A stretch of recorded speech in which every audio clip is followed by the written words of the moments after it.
পরেই বাড়ি ফেরার কথা ছিল 4 ভাইয়ের। মা অপেক্ষা করছিলেন তার সন্তানদের জন্য, আর 4 ভাই ব্যস্ত ছিলেন কেনাকাটায়। কিন্তু সেই আনন্দ মুহূর্তেই রূপ নিল চিরস্থায়ী বিষাদে। ওমানে এক ভয়াবহ দুর্ঘটনায় প্রাণ হারালেন চট্টগ্রামের একই পরিবারের 4 ভাই।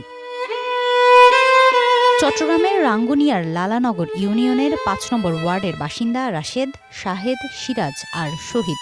ওমানে একসাথেই কাজ করতেন তারা, একসাথেই পাড়িও জমালেন না ফেরার দেশে। গতকাল সকালে ওমানের মাস্কাট থেকে 100 কিলোমিটার দূরে মোলাদ্দা এলাকায় কর্মস্থলে যাওয়ার পথে তাদের গাড়িতে এই মর্মান্তিক ঘটনা ঘটে। প্রাথমিকভাবে গ্যাস লিকেজ থেকে বিস্ফোরণের কথা জানা গেছে। তবে ওমান পুলিশের ধারণা, দীর্ঘ সময় গাড়ি চালু থাকায় এসির বিষাক্ত গ্যাসেও তাদের মৃত্যু হতে পারে। সঠিক কারণ নিশ্চিতে এখন অপেক্ষা করা হচ্ছে ময়নাতদন্তের রিপোর্টের। এদিকে একসাথে 4 সন্তানকে হারিয়ে পাগল প্রায় তাদের পরিবার। প্রবাসে একই পরিবারের 4 ভাইয়ের এই অকাল মৃত্যুতে শোকের ছায়া নেমে এসেছে পুরো এলাকায়। Desk report, star news.